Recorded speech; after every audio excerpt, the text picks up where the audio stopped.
Hello, everyone, and welcome to episode 481 of the Constructor Criticism Podcast. I'm your host, Heezy, and I am joined by my co-host, currently in his reputation era, Mason Clark. My reputation era? That's not like the one where she's mad? It is the one where she lets loose and, lets people know when they're wrong or stupid, which you have been doing on the podcast lately. Have I been? Yeah, you've specifically used those words, even. That sounds believable. and the man in his red era, we've got Abe Stein. What was my red era? What? I also don't know what the era means. I'm confused on the era talk, but I'm happy to be in. It's Taylor Swift. Those are her albums. Reputation and Red, right? But I don't know what Red is, because Red was the one where she was burgeoning into pop music. That's all I know. Yeah, it's like her. I'm on the cusp. Yeah, it's before you move to New York. It's you're transitioning into a new phase of your life. I dig it. I'm about it. Welcome to New York. That's not that album. That's the next album. Oh, sorry. Copyright's gonna happen if I keep singing. Guys, they're a DMCA. I know, for real. We're not going to be talking about the Eras Tour, even though I did see that movie, guys. It is fantastic. You guys should see it. It's great. We are going to be instead talking about kind of tuning your deck and looking at the metagame while doing that, and trends in the metagame, things like that. Before we do that, though, the point of the show is to be always improving, just like Taylor Swift and her music. And the fact that it just always keeps getting better. We, too, try to be better each and every week in everything that we can do. Whether it's life, whether it's magic, whether it's our taste in music. Abe, catch up. Come on, man. You gotta, I mean, at this point, everyone's doing it, Abe. We're trying to get better all the time. I'm going to go first this week. And I had the opportunity to do something different for myself. I played a lot of Magic. I decided, after not playing as much before, outside of Arena, was able to play a league, and that with a deck that I was considering going to the challenge, was able to play a challenge, and then even was able to play some more after that, quite a bit. And there was an interesting moment today that I had that I think I preach a lot on the podcast, but I don't always put into practice, and that's playing with discipline. Today I was playing a lot of Gruul vehicles, getting ready. I still plan on doing a deck I said I was going to do on that deck for Pioneer, after kind of the updates and the new things that are going on with that deck. And I was playing against Black-Red midrange, and, it's so easy to look at a card in your hand and kind of willy-nilly cast it, just like especially when you're on Arena and stuff like that. And I realized I was like, the only card that's even going to matter in this game is a Sheoldred if my opponent casts it. So I had an Acrone War in my hand, and just was like, okay, well, I'm just not going to cast this card unless they cast a Sheoldred. And lo and behold, my opponent cast a Sheoldred. I took it, I accrued my vehicle, and they died. And I was like, if I had cast this card willy-nilly to, deal 8 damage or something, I actually probably would have lost this game. And I know that going into, it's why the card's in my deck, right? It's to get rid of either a really big creature or to pressure aggressive decks into attacking into my bigger creatures. And I know that's what the card's for, but it's one thing to know that and have available mana. And what I ended up doing is actually attacking with a 2/2. What's the name of the green?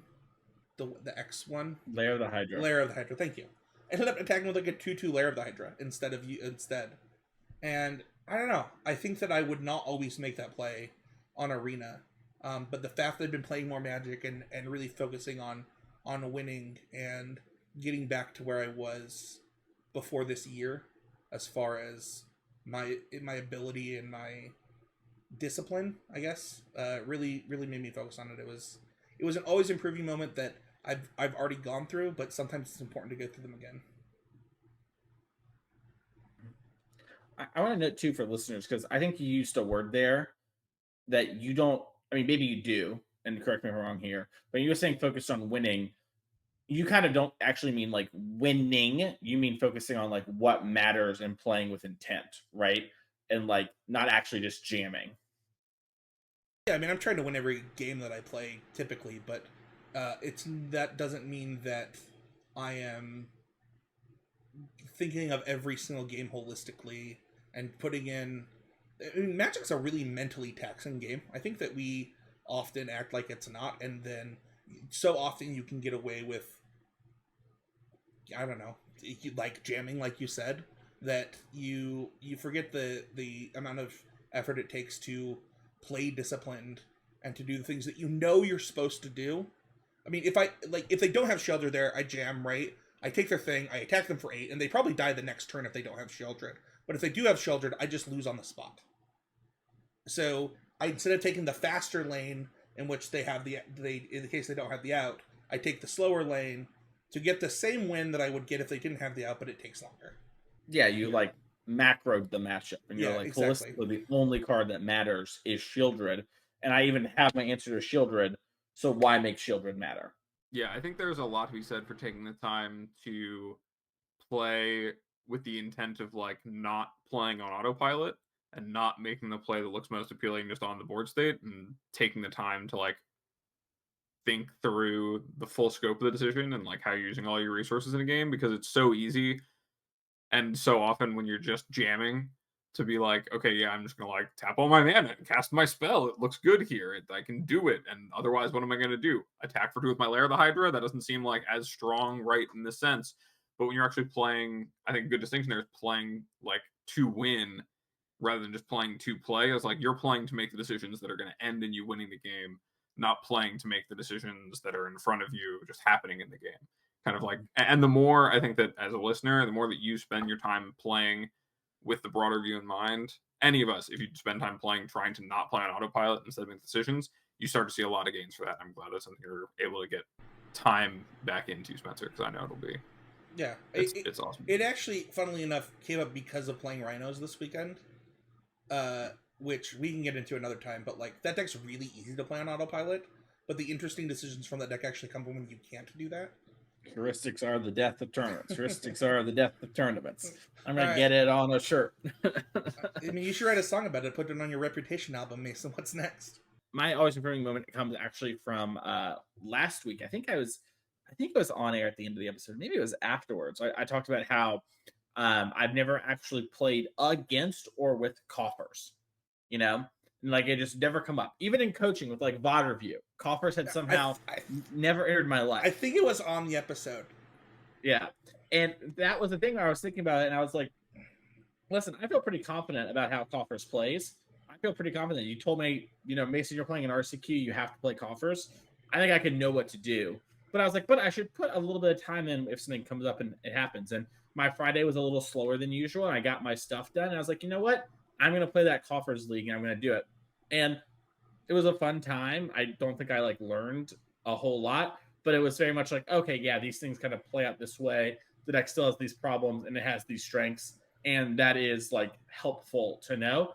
And sometimes it's just about actually doing or checking the work, and specifically doing, right? Like you might think how a deck works, but it's very possible that I play it and I would come my way with it. And I'm like, actually, the coffers deck played totally differently than I thought. And I thought Shieldred was going to be kind of stinky, but actually she was great, or to be fair, I thought Shieldred was great, but, you might come and learn something different or learn the truth, right? So there's some amount of just doing the work there and actually, playing the games. And a thing I talk a lot about is, your diminishing returns and playing your deck over and over and over again.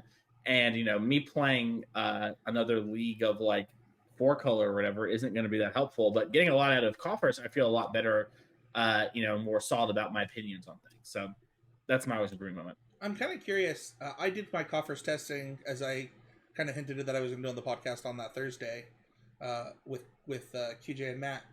What conclusions did you come to about the deck? I mean, coffers, I think, is textbook, pretty good against the top of the metagame, and then everyone else comes for you, and you're like, oh no, and you get shanked, And so I feel like I was really good against I played against a bunch. Actually, I played against a bunch of the not top decks, and then I played against Scam once. I'm sorry, not Scam. Beans, excuse me. I did not play against Scam. I played against Beans. My Beans matchup was really easy. I had Bowmasters and Shieldreds and my ring is actually like pretty good because I gain life and they can't really pressure me, and I just went over the top of them with Karn, right? And like all that stuff I thought was true. And then I ended up actually losing playing with a 5-0 in the league. But like when I play against these other decks, I really struggled to like actually keep up. And like I think I got really lucky in like a Tron match against somebody who like I had a very nice interaction with them in chat where like it was their first time playing Modo and they were newer to Modern. And I think it was a moment of they just evaluated kind of what mattered. But I think like had they known to grab this one card from the Karn board, they would have just beat me. And so like I kind of struggled with the ancillary stuff around, but I felt really good about like beans, rings, and like mid-range matchups. Those I felt good against. So yeah, we came to similar conclusions to the point where we questioned whether it was even the Karn coffer stuff was even like the good part of the deck or even the important part at this point in the metagame. And if it was just like Thoughtseize, Fatal Push, Field of the Dead, Sheldred, Bowmaster is the actual important part. And like the ring to just keep going. Yeah, like you don't. Funnily enough, when your deck is all super cheap, it doesn't actually matter if you draw a bunch of cards with the ring because you can still end up casting them. You don't actually need the coffers, but yeah, I like the Karn stuff against 4-color, but that's like it. I bet you could find something that like in the middle. Yeah, can I interest you in a Sign in Blood, Mason Clark? I mean, I think that card's fine. That's not solving we my. definitely had to play after the challenge where we Sign in Blood our opponent with Sheldred in play. That's nice. Take 6. Yeah, so. I've played Mono Blackburn before. Yeah, you come to me on the day of my daughter's wedding, speaking to me as if I haven't done this. But no, I was curious. I'm glad. Thanks for sharing. I think no, of course. I think that Modern has constantly been shifting, and people do not appreciate that about the format right now. They're constantly calling Doomer when it has basically not stopped shifting since. Well, we can get into that at the end of the episode. I'm low-key Doomer, but I've got a new meme that I'm trying to spread, which is I wanted them to Sean Bean the Bean, aka kill it off. So like if we can just Sean Bean the Bean, I'm done. I'd be very happy. But anyways, Abe, how are you doing? What's up with you? It's always improving. Yeah, so it's actually my always improving is pretty similar to yours, Mason, in that something that I find that I've done a lot in the past and do a lot with formats, especially when it like comes to RSQ seasons and especially formats like Modern where I've been set on playing Scam for quite a while. I've been playing it through like the last few weeks of RSQ season and had some close near misses, especially on hitting my top 8s, but like still I'm playing like 6 or 7 round events and going like X2 and all of them pretty easily, feeling good about like the deck, my play. But what I've done this week is I went back and I was like, I'm gonna keep on exploring what's out there and keep digging into like some of these fringe decks that are up and coming, like especially Domain Zoo has had a pretty strong showing in my like local metagame area, and it's like kind of interesting because I didn't think that deck was that strong on paper. It didn't look like it necessarily stacked up, but in playing it myself and kind of understanding the appeal of it, understanding its strengths and weaknesses, especially after losing to it, it's been like maybe half of my losses I've taken at RCQs in the last month have been just to that one deck.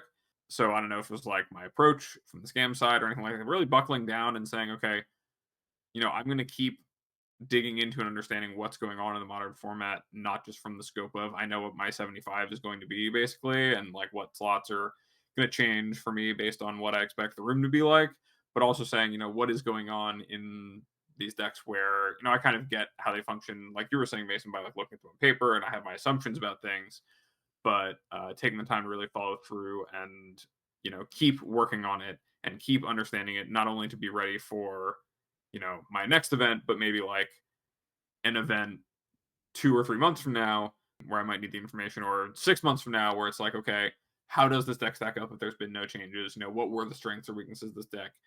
Why would I play it? Why would I not play it? And allowing that to kind of continue to lend itself to my feeling on Modern right now, where I think a lot of archetypes are underexplored and under refined. I think there's like not a lot of work being done to get a lot of these decks in the like post PT like metagame to their final forms. The ones where like the most streamlined, most most refined down from what they were coming out of the event to like their actual last stage. And so kind of doing my part in trying to figure out what that is by looking at all of the things that have come after it, even though I haven't seen many new cards making a huge impact outside of beans, but what that really looks like, and just not kind of like falling back and like, okay, yeah, I can just stop like, playing matches with new decks and really seeing what's going on in the format on a like day-to-day level, just because I feel comfortable with the deck I'm playing.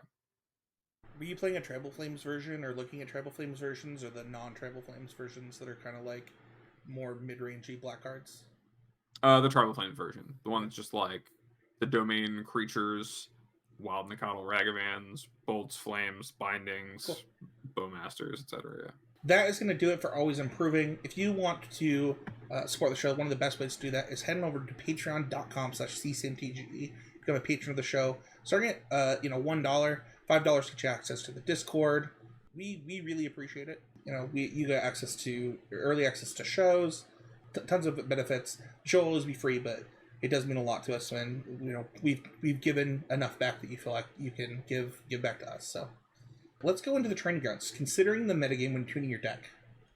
So this episode is we're going to dive into breaking down the decisions that you're making when tuning and what are you considering when doing that.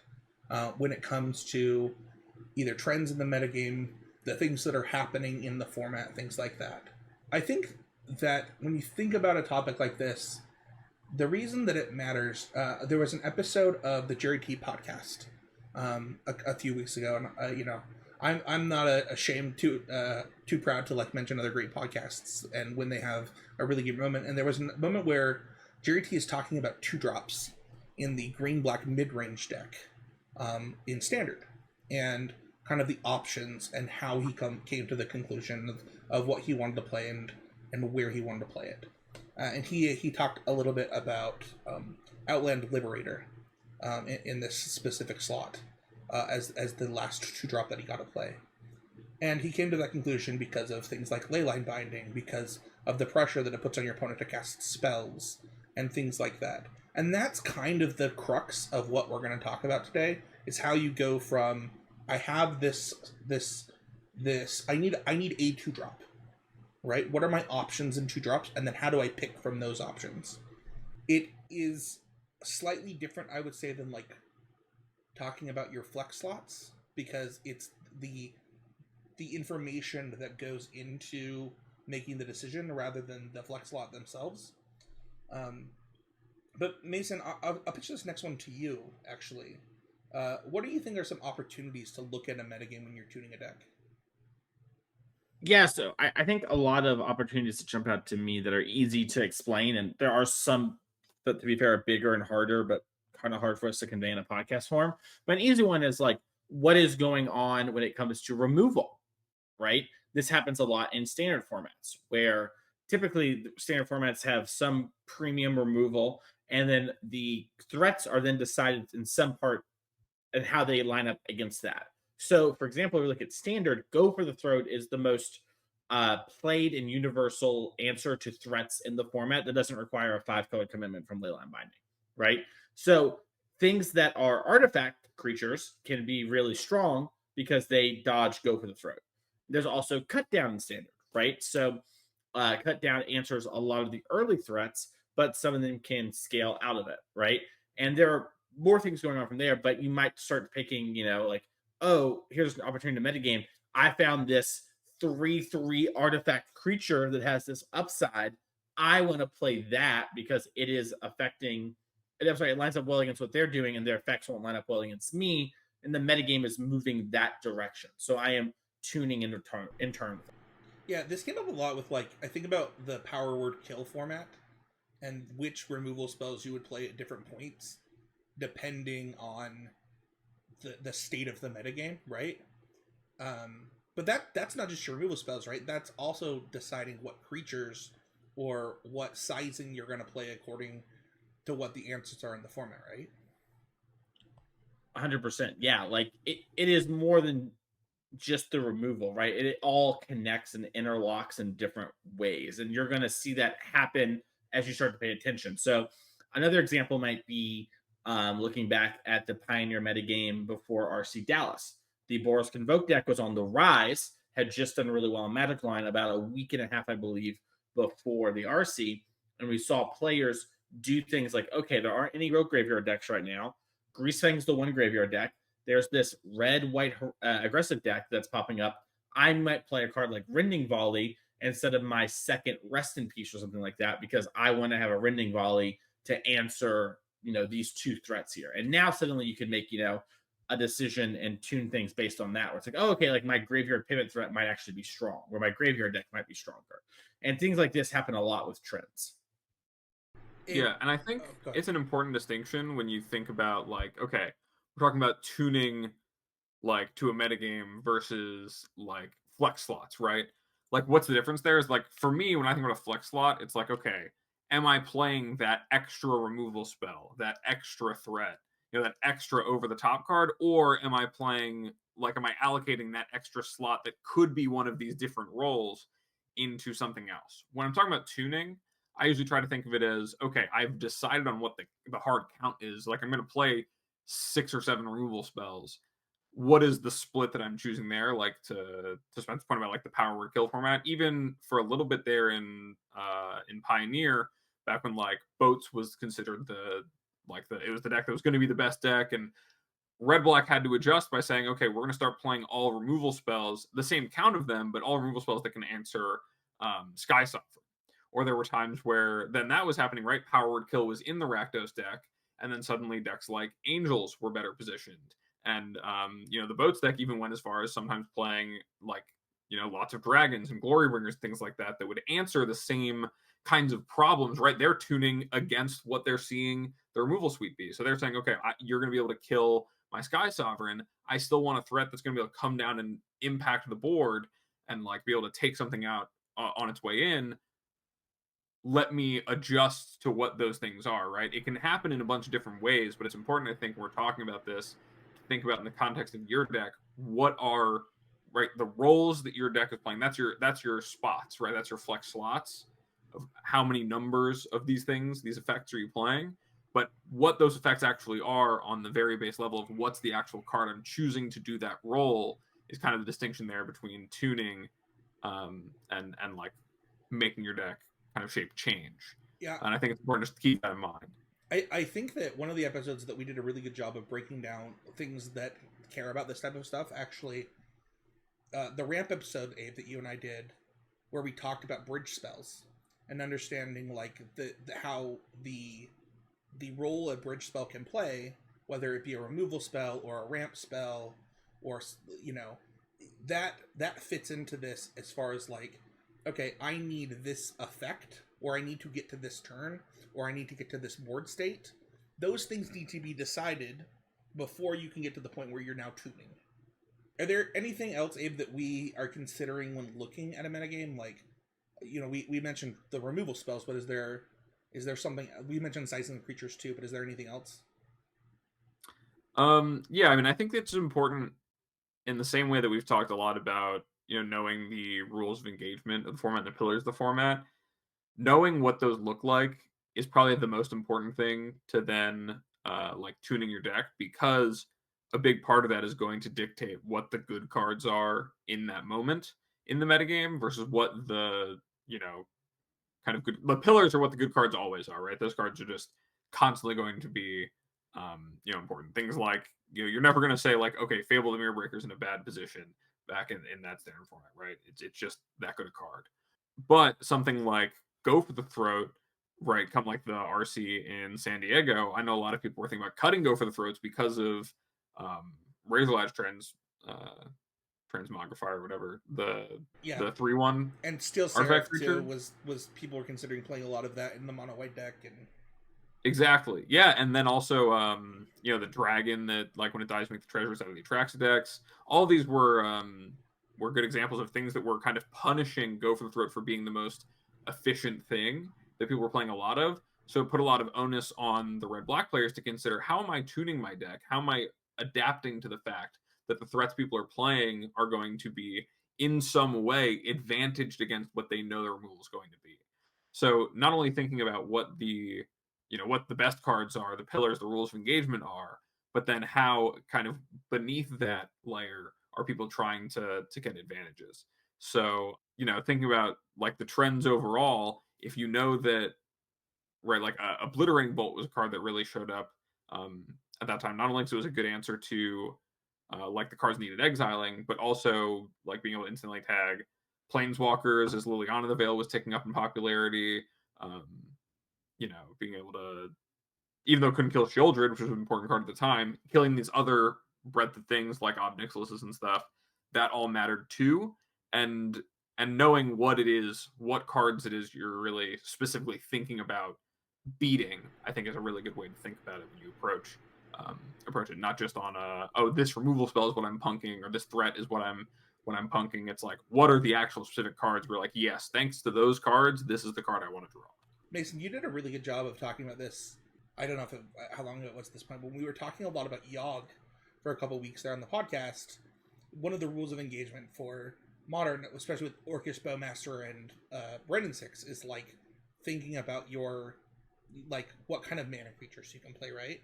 And Delighted Halfling, a Boreal Grazer, became a topic of conversation. Is like, okay, are there ways that I can still get this effect that I want without playing into this, without breaking this rule of engagement? Mm-hmm. Yeah, and like, when the question gets asked, right, it becomes, okay, is there an answer to the problem? And then the follow-up question becomes, is that answer good enough, right? So like, if you want to play some sort of 1-mana accelerant creature that can let you get to your stronger cards a bit sooner and then be an enabler for your sacrificing effects, things like Birds of Paradise and Noble Hierarch and Ignoble Hierarch are kind of the three strongest, right? Like in a vacuum without other cards being existed, those are kind of the holy trinity. Now in the real world, there's Ren and Six and Bowmasters and Lava Dart and everything else that does 1 damage, Fury, and all these things line up really poorly. And so it becomes like, okay, what can I do that makes this dynamic less punishing and still let me do my thing? We saw before Delighted Halfling that players like Zerk on Magic Online went to our Boreal Grazer plus bounce lands because that helps them get ahead on mana, make all their land drops, do their thing, and it's still dodge, Bowmasters, Ren and Six, Fury, etc. And even in the case of Grazer, if you did kill it, who cared? It was just like, one less body. And then we saw Delighted Halfling sort of ride the line in the middle where it didn't require you to build your deck in a different way and have more lands. And in exchange, it's a weaker card at playing the average creature, but it still enables all your stronger starts and dodges these things. So the players did stuff like that, and that's really helpful for understanding kind of what's going on. I think another thing, because I love what Abe said there, but the other big one that jumps out to me about like what type of things do we consider when looking at metagames, I think the biggest one that doesn't get talked about enough is the speed of the format, right? When you're playing, you want to make sure that you understand kind of how long the average game is so you can understand how to tune your deck. So, for example, let's say Abe and I are preparing for Modern, and Abe thinks it's a really slow format, and I think it's a really fast format, right? Well, if we fundamentally, coming from that different space, we're not talking about that, we're going to have different tools for the problem, right? Abe might have a card that scales more into the late game, and I might have a card that's less effective, but comes down cheaper. A good example might be like Tormont's Crypt versus Rest in Peace, right? Both relatively quick, but Tormont's Crypt is like, I really value the premium immediate answer, even if it's just in the short term, because I believe games are short term, right? And that might be something to think about when you're building your deck and looking at your sideboard options and your tuning is like, is this conducive to how the games actually play? Because I want to make sure my deck actually goes with how the games actually go. Well, this came up on the podcast literally last week, Gabe, right? Where you talked about the difference between Leyline and Spellbomb. Spellbomb, thank you. Like and the belief about where the metagame was at and how you wanted games to play out and how to pick one of those. Do you want to talk about that again really quick? Yeah, this was in the context of like constructing the scam deck. I was having a conversation with Jarvis, and he at the time was thinking about Nihil Spellbomb rather than playing Leylines because, in his opinion, like Leyline was focusing too much on this, like, they're gonna scam grief you or scam fury you, and so you need to protect yourself against that. Whereas, like, in the reality of it, a lot of the games weren't being decided in that kind of early game because people were shaving a lot of those effects because of the presence of leyline, and it kind of created this shell game of, do you want to have these ley lines and have your not after alls and undying evils, or is it better to have something else and kind of have something that generates a little bit more value but still covers the graveyard stuff as it's there, because in his mind the games were actually coming down to a little bit more of attrition than they were speed, right? And so it's important to think through, like, do you actually think that the scam mirror, or a lot of the matches in the format where you need leyline, are ones that are about shutting it off entirely and not letting it off the ground, so you need a card like leyline, so it's about your opening hand? Or the game's actually going longer and it's about making sure that the cards you draw over the course of the game actually cover what it is you need them to. In the end, I think that, right, in this case, the practical example, I think Leyline's better, and I think even Jarvis kind of changed his tune after a little bit more playing experience. The Leyline's better, but that's a good, like, his beliefs coming into that tournament we're talking about, of, it's actually about making sure that in a lot of these matchups where you want a card like Spellbomb to shut off the graveyard, it's not imperative you shut off access to the graveyard, it's that you're able to slow it down or interact with it. And that matters so much more, and being able to get that card back is going to be a much higher value compared to saying, yeah, I just can't let my opponent have access to the graveyard at all. It's worth me having to maybe mulligan more, or maybe because I know I'm going to be mulliganing a lot to try to have these best draws in my deck with Scam, it's worth having these other cards that make it so I have that best draw. And those are really just two different approaches rooted out of the same, the same goal of, I'm going to be tuning towards what my graveyard hate's looking like, because I think the games are more about X versus Y. So to summarize here, we've talked about the speed of the format. We've talked about the rules of engagement in the format that you're playing in. We've talked about the answers of the format. And there's an interesting one here that I think we haven't mentioned. And I think that Modern is a really good example, because we're in Modern season, to help people understand this. You think about something like Ragavan, or you think about something like Darcy, and how they are these X1s that get to somehow live in this format, where we have decided that other things don't get to do that. And it is not unique to any deck. Like, there are multiple decks that play these cards. And I think that when tuning, people will, and we're going to get into this a little bit more, but people will overdo this. They'll be like, oh, I can't play X1s, so I must not want Ragavans. Right? And there's this problem here when tuning of, like, you want to play your powerful cards, you want to have your powerful starts, and what you should be doing when tuning is optimizing for the things that we talked about, right? You're optimizing for the speed of the format, you're optimizing for the removal, the answers, you're optimizing for all of these things in the metagame. And so when you look at cards that break the rules, you should not, if they get to break the rules, that's okay. Like, that's not a problem. It's not a problem that you get to play these cards. It's actually a benefit to Ragavan, that Ragavan starts are so strong that I don't actually care that you have Ren 6 in your, like, that Ren 6 exists.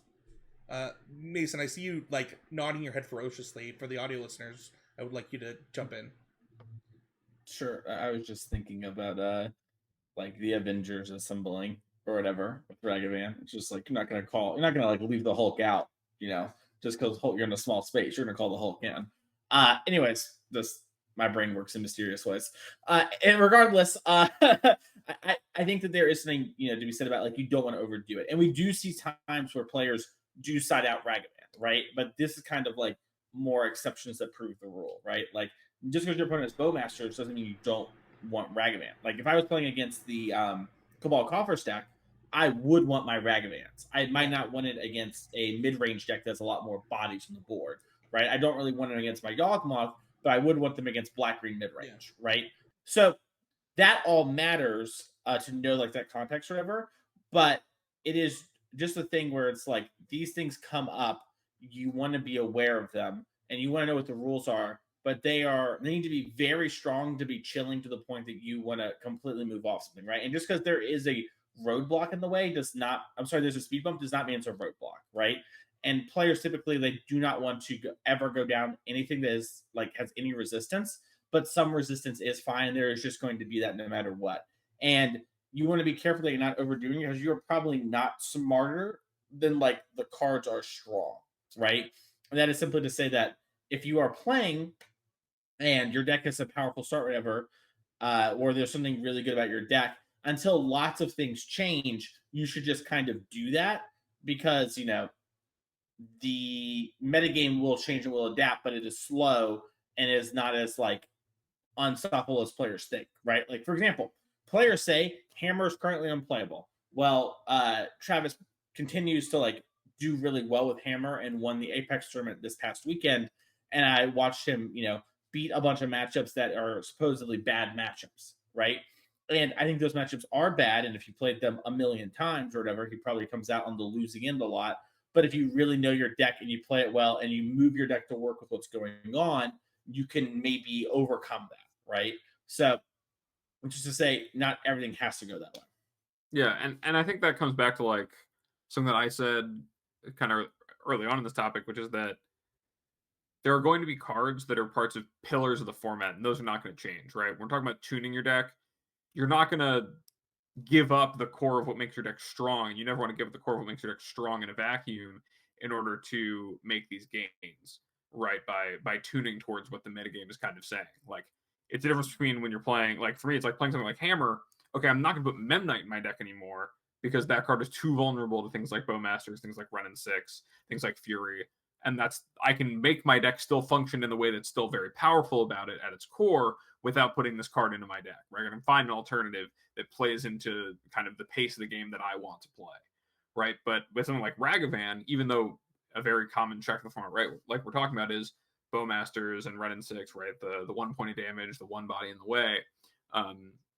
In the games where that doesn't happen, right, the upside on Ragavan is so high, and the swaths of the format where these things don't happen to Ragavan are the upside's so high that you can't want to cut it. It is that good. And if you do, you're actually losing a lot of points that right now you're going from tuning your deck to kind of changing the shape of it, because you're losing an entire axis on which you might normally fight the game. So I think it's a really, really great distinction you made there, Mason, and I want to like really hammer that home, because a lot of the times what people do is take a thesis too far and wind up undermining the core of their deck because they're trying to avoid every single little thing that's going to that they're worried about making so their deck is weak, rather than embracing the things that make their deck strong. I just did a coaching session with one of our patrons, and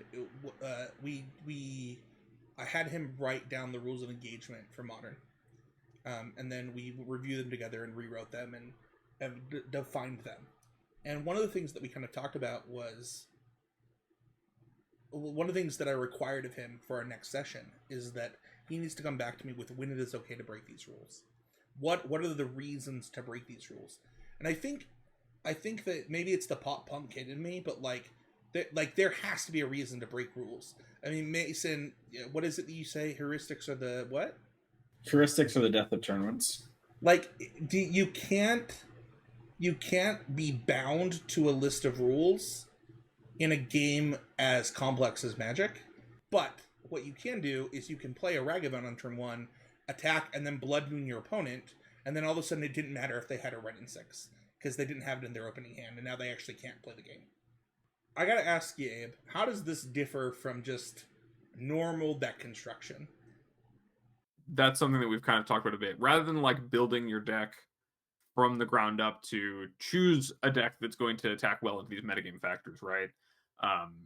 Finding a deck that plays by the rules of engagement better. This is kind of aligning your deck on a very tunable level without adjusting the core of what your game plan or strategy is to those rules and to what's happening in the format, and really staying like, if you want to be someone who can be week to week or month to month with the format, this is really the practice of doing that with your one deck, right? Taking your archetype and adjusting what can be flexible within it to what you're seeing happen around you, rather than kind of adjusting your entire approach to the problem of the format in the metagame.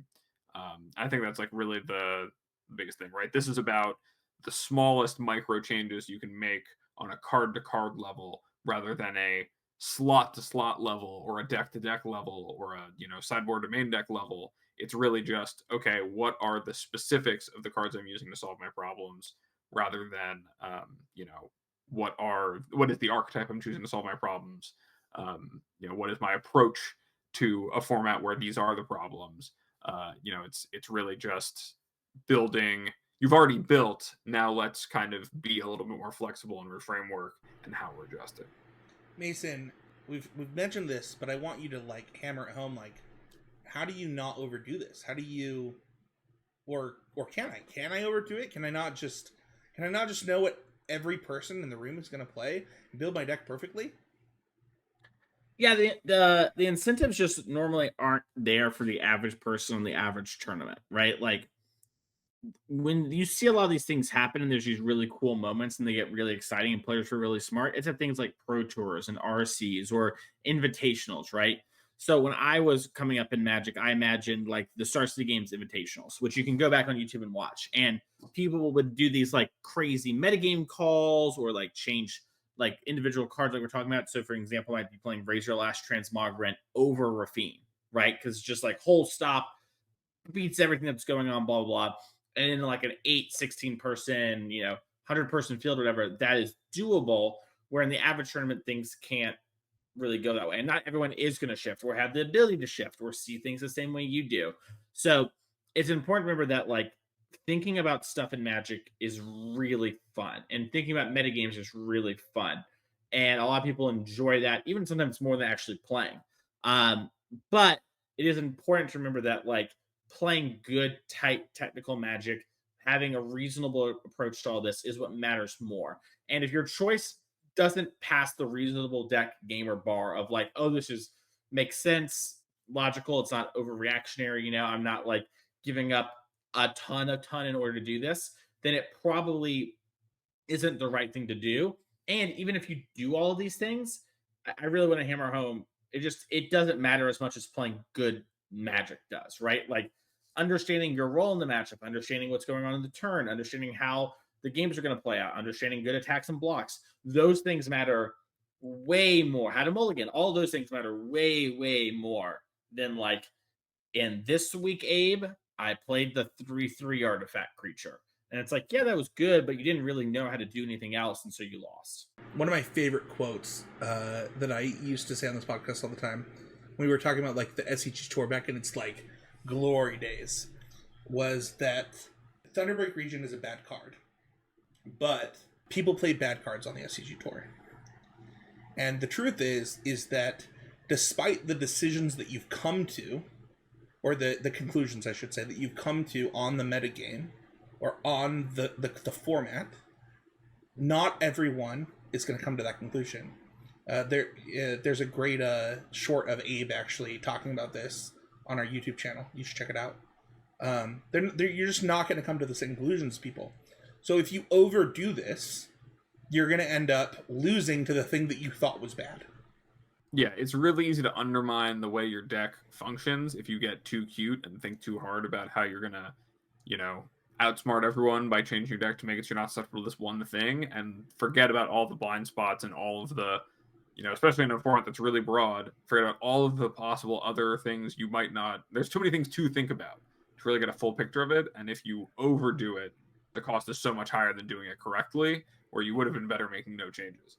So it really is about finding a balance and where it is you are gaining against these very specific small edges and letting those add up to be your success rather than trying to overhaul everything all the time, because that's how you're going to wind up burning yourself. To Mason's point, right? It's really fun to think about how you're going to outsmart the metagame, and to an extent you will, and you can outsmart the metagame and get those edges on the times where your opponent dies because they have that go for throat in their hand when they wish it was in the brain, right? Like that is a very, very real thing. But it can't be that you're like, I'm going to beat every go for the throat that's ever drawn, but then you lose to every single other thing, right? You lose to a deck that just has like only plays with braids. where maybe before your deck had more things that would live through that. You can't beat it all like that, and it's just important to practice a little bit of moderation there. Yeah. I wish that I had like a good summary for this episode, but I'm gonna actually summarize this way. A braid is like the perfect example. Glad you brought it up, Abe, of a card that we're talking about here, where you have a slot.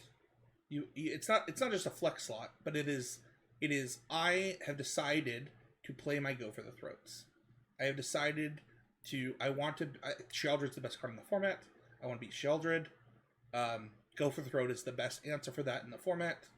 But I know that people are gonna play Steel Seraph. I know people are gonna play these other artifact creatures to try and punish me. And in order to hedge, in order to care about the metagame, I'm just gonna pick up this Braid that's already in my sideboard, put it into my main deck, and move forward. And it doesn't have to be more complicated than that. And often we make it more complicated than that. We adjust our entire deck strategy. We adjust our entire like view of the format upon one little thing. And it doesn't have to be that way. It can be as simple as just playing that Braid that's in your sideboard and moving on. Patreon question. This is from Trey. He says, on a scale of 0 to 10, Cruise and Dig being an 8. This is an interesting scale. What would you put Beans and Ring in a world where they all existed in the same format? How would you build your deck if you had access to that much card draw? Is there a point of diminishing returns, or do they play better in their respective archetypes? So first of all, I have a lot of thoughts. Your scale is interesting, where we have Cruise and Dig at an 8. I assume we're talking about Modern here, right, guys? Or like, yeah, okay. I think we should just pick one because they said in a format. I guess the Ring's only in Modern. Yeah, and like Ring is only Modern. Yeah. Okay. Yeah, that's fair. So first of all, I think that if Treasure Cruise was legal, there would be 2 worlds, and I hope that my brain lives in the right one. The first world is there's no reason to play a Bean in a world of Treasure Cruise. Because you get all of your cards at once. You get to be faster, more lean. You don't have to do all of the things that Bean involves. It wouldn't even matter. The other world is the world that I don't want to live in, where for some reason the Bean decks that play all these fetch lands are also playing Treasure Cruise. That sounds miserable. I do think there's diminishing returns, and that's why we have already seen Bean decks dropping the Ring, where they're like, all right, we actually don't need both of these things. This is actually a little bit too much in some ways. It just depending on how you want to build it. With these cards, so first of all, I don't think that Dig Through Time and Treasure Cruise are on the same thing. First of all, I think Treasure Cruise is, like, in both Modern and in older formats, Treasure Cruise is better. Yeah, Dig's a card selection spell. Yeah, Treasure Cruise is like actually insane. So if we're putting Treasure Cruise as an 8, these cards are not coming close. I think Treasure Cruise is better than all these cards. I guess that's my answer. So you put them at less than an 8?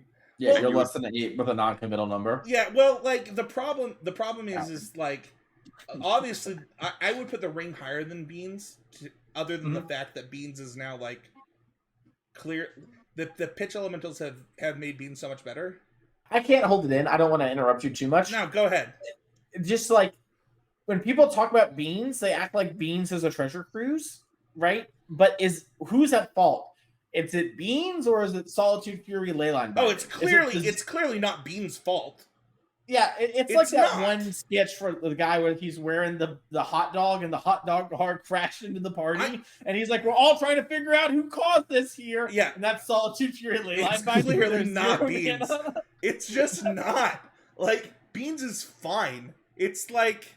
So I just wanted to get that out. I'll let you take back over. I agree. I think that you said what I was trying to say. Like, Beans by itself is like, I don't know, a 5. Like, it's fine. Oh, I don't think Beans is close to like. Here's a good example. Where is Beans seeing play and it's just Beans In every end up format, just Mason. not Pioneer. It's like medium and Pioneer, It right? sees, and in standard, it sees play in Pioneer as a it 4 sees- of.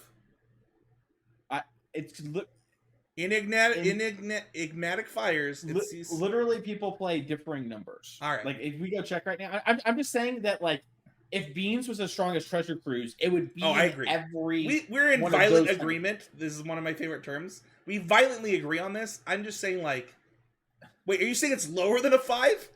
Yes, because like in standard, it is a 5 because the ramp decks are the best decks. Yeah. Right, and so the ramp deck is the best deck because the mid-range cards are so strong.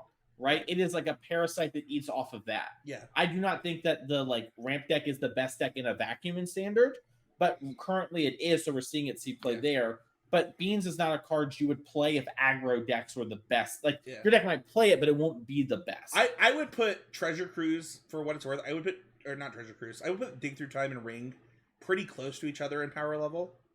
Of like, one, because one of them's colorless. I think that gives it a bump. That's just my thought. I think the Ring is stronger than these cards, but I want to let Abe talk a little bit. Oh, okay, interesting. I think, so I think that if these cards all existed in the same format, right? If we had like a modern where all 4 of these cards are legal, you know how like the Beans decks now play like some number of Commandeer in the main deck and the sideboard? Yeah. They would be doing that with like just 4 of those and playing Treasure Cruises and whatever to steal your cruise and your dig and fight these wars over like whoever gets off the ground in terms of being allowed to draw cards winds up winning an even more snowbally adventure. And it would be so toxic, but I would enjoy it for like a day. Like I'd play like one tournament and be like, wow, that was great. And then I'd hop on Magic Online and be like, make it stop. I like to think that like red blue prowess should just be like literally dumpster these decks for what it's worth. No, they wouldn't even be close. I don't think those decks are very good. Like I think Breach. Spencer, I'm talking playing 5-color Omnath so I can pitch it to my Soul Spike to deal 4 your monsters in game play. Like I'm throwing everything at this. Like we're not paying mana for spells anymore if we don't have to. This is like everything. We're going to what's that in-app browser or in-browser app, Honey or whatever? Where it's like everything's on sale if you know how to look, and it's like my whole deck is built like that. I'm playing 5-color Honey. To be fair, just to be clear, Honey, we have reached out to you. We would love a sponsorship. Anyway, keep going. Yeah, I've been playing 5-color Honey.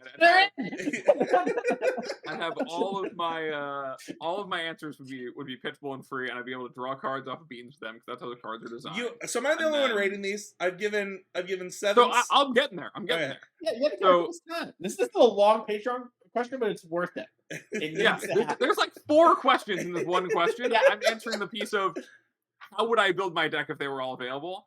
Amen, I would probably have an end game that was to use like Jace 4 to trump everything else. Like the Mind Sculptor? 3. No, the deck yourself one, right? Yeah. I'd like baby, I like where you're going, Abe. Someone was doing that in their bean deck at the RCO I was at this weekend. I'm doing that for the Super League in 2 days, so I hope it's right. Yeah. So like, I would be like all in. 0 endurances, 3 Jace 4s. If I was on a single stock, game over. Like I might even be playing like some silence in there to really make sure I can maneuver and have my end game because I will draw my whole deck. As terms of power, there is diminishing returns, and we're seeing that in things. But like the most egregious thing I think about the Ring and Beanstalk to a degree is the way that they actually play out. Is that it's not necessarily the access to the cards that is making them like so powerful in the format.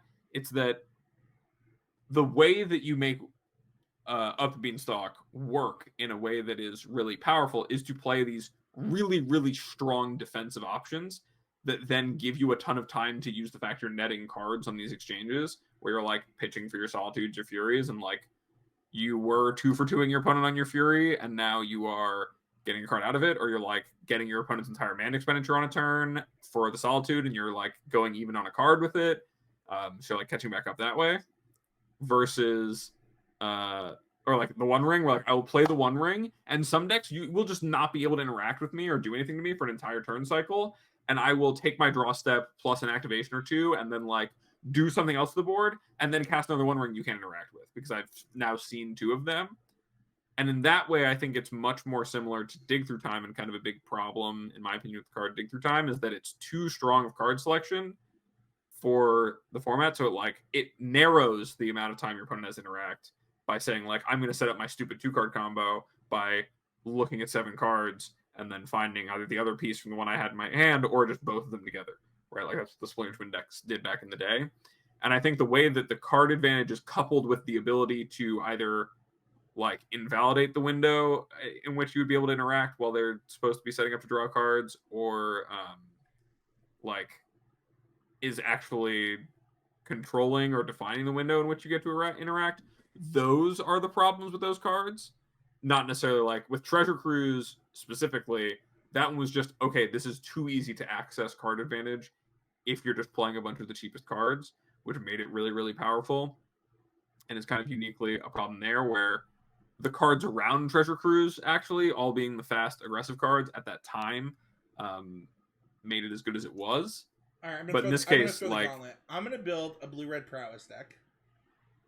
And I get to build. We get to build the Cruise Dig. You get to build the Dig Beanstalk Ring deck. Yes, and we're gonna battle on the CCMDG YouTube channel. I just disagree. I just think that you will not win. Spencer. But we have to build as though this is the Spencer, format. I'm going to commandeer your Treasure Cruise. You're going to lose? Spencer, I mean this in the nicest way possible. This is your most boomer moment ever. Where it's just like, what you're saying is true if every spell costs mana, but 8 spells don't cost mana. And it's not, it's like... Yeah, you're gonna play Monastery Swiftspear, and I'm going to Fury it and draw 2 cards. And like, your deck isn't bad. I want to make that very clear. I don't think I'm like laughing because it was just a funny boomer moment. It's not. No, I just want to play Elusive Otter. Can we just let me play Elusive Otter for a second? We can do that. As long as I'm going to play all the pitch spells, and you're getting to play Elusive Otter, we're all happy. But like, yeah. Do you think Abe's gonna be like, yeah, you can sign the deed to your house, man. That's cool. Here's my favorite word. It's like so. I do fundamentally disagree with what's being said here. And maybe I'm too boomer like that. I totally could believe that, but I just think that like if your entire plan is like cascading into these beans and then like going from there, I just think you'll be dead too fast. I don't think he's gonna cascade. I mean, I don't want to speak for Abe. I don't want to speak for Abe. I'm thinking about not cascading. Oh, like, okay. In this world, because are you also playing the ring? I guess maybe I don't understand the deck here. Well, I probably wouldn't play the ring. Honestly. I would think you couldn't. Just be beans. Yeah, you can't have too many of the things, and like I think rings and bean kind of go in different directions. Like, while Abe thinks about how he would build his hypothetical deck really quickly, like I imagine Dig would be very good in like where you see BTL decks that play ring and BTL. Oh, that's a similar thing would happen. I don't think with, I can do that Dig Through Time. Yeah. Well, so you see that. So once again, Abe and I are different. We haven't had this conversation. I'm imagining Abe's decks looking like that. Okay. And you're just gonna die. All right, I'm just gonna get Supreme Verdicted and die. Yeah, well, Abe's like the thing is, it's not like Abe's only playing these card draw cards. And for one sort, I think even if Abe spells cost 1 mana, he probably would lose to you. But the problem is that Abe spells don't cost mana, so he's just gonna murder you. And then you're gonna be like, "All right, boy, here's my Treasure Cruise," and Abe's gonna be like, "No, comrade, my Treasure Cruise." And then I'll force him negation. Oh no, I can't do that during my turn. No, you're not. Yeah, you're not. I'm going to force negation. Yeah, I am the one who knocks. I am the one who knocks, Spencer. Like, that was a great moment. Somebody needs to clip. That can't be the short because like it doesn't make sense. But like when I realize that I can't force him negation, his commandeer, somebody needs to clip that. I like when I think about. I'll say this. This is the thing where I'm like, all right, well, maybe 66 cards finally make sense. Anyways, but it's like if my deck is all interaction, like I think Abe did a great point of like you interact a bunch, the game slows down, your opponent doesn't have access to their whole deck. What an idiot! And now they're dead. Like like that is when it comes down. And I think your deck would be like I almost said a bad word on the like a bad word on the podcast, Spencer. I think your deck would be strong. I think the problem wouldn't be that your deck isn't good; it's that it just doesn't line up well against what this is. But I think like if your deck plopped into current modern, the one you're talking about, blue red prowess, I think you would be one of the best, if not the best deck in the format. If that was like the only thing that could do those things, like those cards are messed up in real ways. Yeah. So wait, give me your scale, Abe. So that Mason give me his scale. That, like One Ring comes in to me, I think, like in terms of card draw power, like it depends on what ring scale. As a card, I think the One Ring's like a 9 or a 10 in terms of power.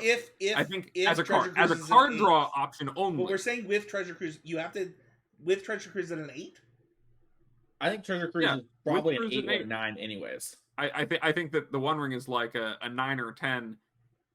But that's because of the fact that the trigger is so strong. Sure. And even if the cruise plays into more things that are typically powerful, because you can play a bunch of 1 and 2 mana, like 1 and 0 or 1 and 2 mana things, and then cruise and like continue to cast more of those spells and like chain them off. That's really strong. Whereas the One Ring, like, and the same reason the Beanstalk is so oppressive, right? That was like the crux of my initial statement, is that like those things have built-in mechanisms to allow you to use the cards by way of what surrounds them or the trigger on the one. So like either because you're playing Beanstalk and a bunch of free spells that interact with the opponent, you're going to have the time to use all of your incidental card draw over the course of the game and out-resource your opponent. Or in the case of the One Ring, you're going to generate time by casting the One Ring to then use your resource advantage to eventually out-resource the opponent. Because you will generate a huge amount of resources. I view the One Ring as is like a mix between Treasure Cruise and Dig Through Time. It will get you to something that will get you to what you need. It gives you time. And it also generates our card advantage. But it being 4 mana, I think, is restrictive compared to something like Treasure Cruise to me. Yeah, I just think it having the trigger makes it much stronger than. Sure. I can buy your argument. I was just clarifying where my head was at with it. Yeah. All right, Mason. Now that you get to stop being the peanut gallery and actually voice your true opinion, what's your scale? Yeah, so I think a lot of my thoughts on the other things have been answered. I think Beans is probably a 4. Maybe it's a 5. But I think it's like I think Beans is not that big a deal if there's one card that enables it, right? Like having Leyline Binding be the only thing is like cool and like that's strong. And then if you build your deck with a bunch of other cards in mind with it, that is dope. That is like textbook cool Magic. And it is the sins of MH2 and free spells that are causing these problems. If Solitude was a 0 mana card, you know what I mean? Like it just wouldn't be like this is not how the game works. If it's a digital game, it probably works. It's fine. So Beans 4, but it's good for in Solitude and whatever, like 9 or 10. But it's like you do the math on who's carrying the weight there. Anyways, I think the One Ring, like Abe said, because it buys time and gives you something that these other spells don't, it like is really high for me, right? Like Treasure Cruise being 1 mana in some ways gives you time because you're committing less to get your cards than the Ring is. And like Dig Through Time is a similar argument, and you see a bunch up front and make your choice. But the Ring specifically giving you that trigger gives you time to use your cards, but also means that in the later game, the diminishing return thing we're talking about applies to the Ring less. Because one of the big questions is, hey, is there diminishing returns having a lot of card draw? The answer is yes. This is why you don't see every Phoenix player default to 12 cantrips for a piece of the puzzle, right? There is some amount of like, maybe I want to play 10 or 11 because I want to have more spells. You can't just have only cards that draw cards. That will not be conducive to winning games. Same thing in Legacy. You don't see Preordained, Brainstorm, and Ponder all as 4-ofs typically. Every now and again, you see all 4 of all 3 as 4-ofs in one deck, but you don't always see them because you can't just have all air all the time. So I don't know the last time I saw Legacy deck playing Preordained, but that deck sounds hot. Is it Sneak and Show? Yeah, Are you talking about Sneak and Show? Like Sneak and Show. Okay, cool. Some amount of the Shadow decks have played it as a 1-of. There's been like 9 cantrip decks, or whatever. I think like a 4-color list I copied once had one, but like it's just when you're like you need to have another little thing. And 80 card decks also make this a little easier to fit in there. Regardless, though, like there is diminishing returns to having a bunch of card draw, and you need to have things to do, which is why like I like the idea of Abe's deck. Like if I had to pick the head to head between Spencer's hyper efficient aggressive deck and Abe's free spells, I do everything all the time.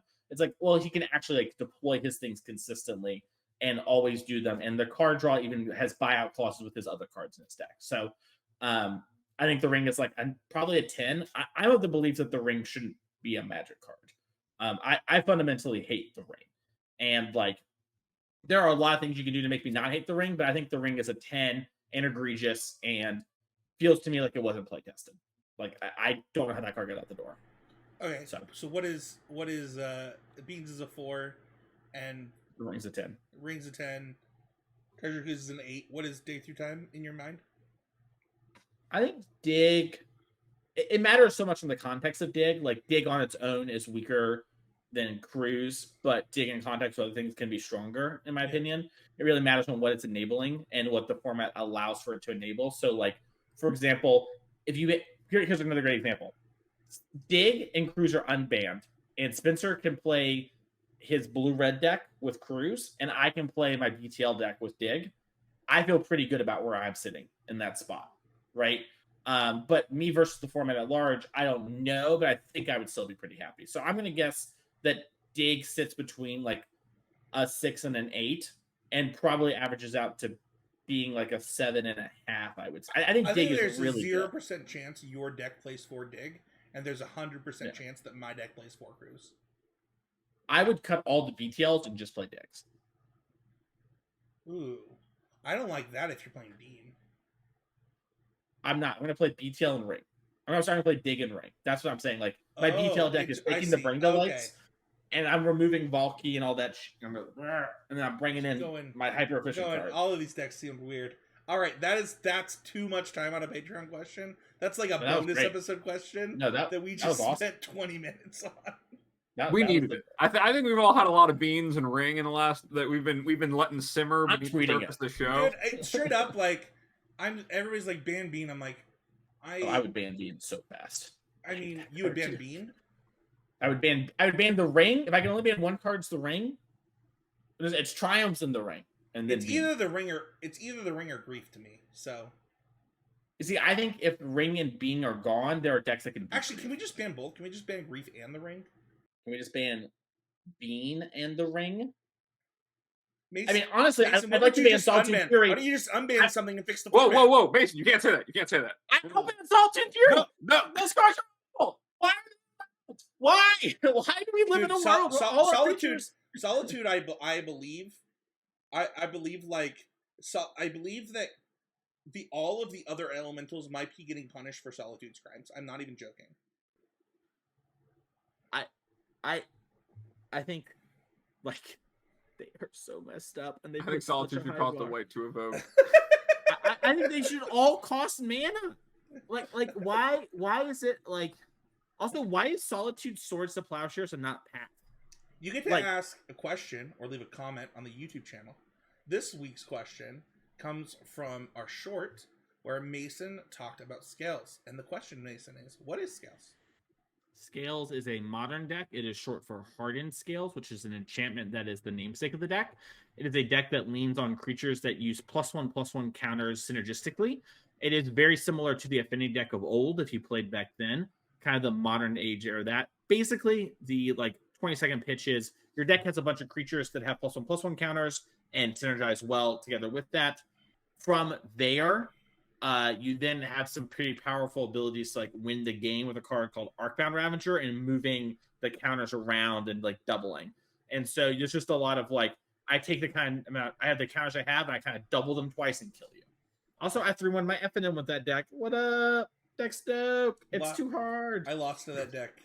My opponent was playing that deck, and they turn 1. They played Walking Ballista against me in the challenge, and I was on the call with Matt. I was like, I don't know what the Hardened Scales matchup is supposed to look like for Rhinos, but I'm 100% sure it's bad if they play turn 1. if they play a turn 1 a Basilisk Collar, I am positive this matchup is now bad. Basilisk Collar, yeah. What did I say? You said Walking Ballista. Oh no, they played turn 1. They played Basilisk Collar, and I was like, oh yeah, no. oh, I'm dead. Like there's you got spaghetti. I'm gonna get breakfast. I'll see you for round 2. I had an always improving moment though, an interaction that came up that I learned from the other Hard Scales player at FNM. What I learned is when they living end, your modular triggers, even though everything kind of like happens, it all happens simultaneously, and the creatures in your graveyard will get the modular triggers. What? So your opponent casts the living end, right? And like, let's say I have a creature in the yard that's like, I don't know, a random artifact, and I got an Arcbound Ravager in play. If I let the living end resolve, my modular thingy will happen, and it goes on the card. You sound like a judge that's giving wins in game 3 of a match without telling both players. That's all I'm going to say. If you want to join the conversation, head on over to the Patreon Discord. It's one of the best ways. We got awesome people in there talking about this type of stuff.